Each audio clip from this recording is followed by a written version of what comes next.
देखिए, मैंने अभी माननीय सर्वोच्च न्यायालय का पूरा आदेश नहीं पढ़ा। मैं उसको स्टडी करूंगा और मेरे आज भी याद है कि मैं लगातार लाइब्रेरी जाता हूं कॉन्स्टिट्यूशनल असेंबली की जो डिबेट्स हैं, जब ये रिजर्वेशन पैटर्न आया उसको स्टडी करने के लिए आज भी मुझे उस पर जाना पड़ेगा।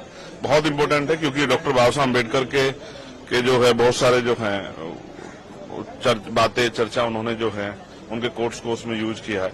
लेकिन बड़ी बात यह है कि एक पॉलिसी हमने अंग्रेजों के समय से सुनी थी, डिवाइड एंड रूल।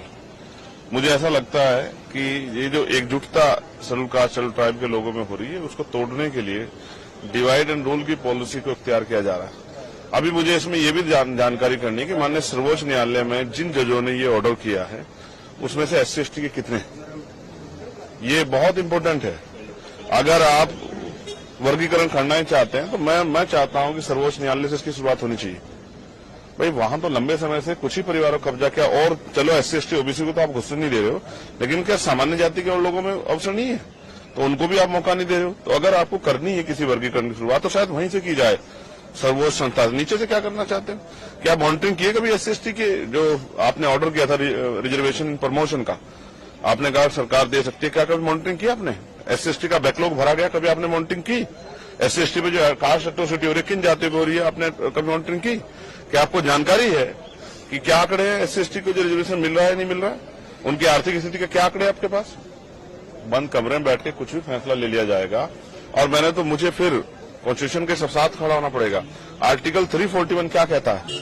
क्या ये आर्टिकल 341 का वायलेशन नहीं है?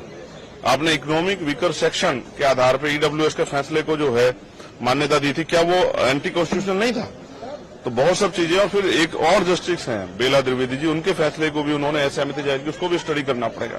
तो इसलिए कह रहा हूं बहुत बड़ा विषय है। अगर कोई हमें बांटने का प्रयास करेगा किसी गलत मंशा से, अगर वास्तविकता हम नीचे जो लोग हैं उनको उठाना चाहते हो तो जो जितना NFS करके संविदा लेटरल एंट्री और तमाम तरह की ठेकेदारी करके जो SC/ST की नौकरियों खाया जा रहा है उस पर क्यों नहीं आप स्टैंड लेते?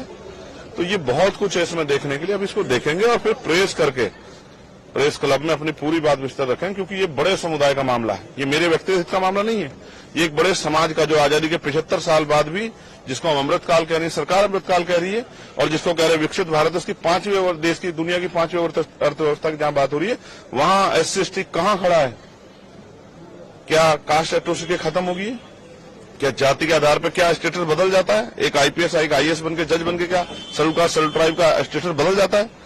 तो इन फैसलों के पीछे अगर कोई गलत मंशा नहीं है और वास्तविकता में इनको ऊपर उठाने का, तो इसको पहले स्टडी करना पड़ेगा। और फिर क्योंकि हम कोर्ट में नहीं थे, मैं ये भी देखूंगा कि इसको अपोज करने वाले, इस फैसले में SC/ST का पक्ष रखने वाले कितने वकील थे और वो कौन सी जातियों के थे, और SC/ST के विरोध में खड़े होने वाले कौन से वकील थे, वो किन जातियों के थे, कि सबके चेहरे भी उजागर होने चाहिए कि कौन हमें बांटना चाहता है, वो कौन सी पार्टी जुड़े हुए लोग हैं। सब चीजों पर हम लोग जो है बिंदुवार इसकी जानकारी हासिल करेंगे और फिर प्रेस क्लब में मीडिया को बुला के अपनी बात को रखें, क्योंकि बहुत बड़े समुदाय का फैसला है, मिनटों में नहीं हो सकता।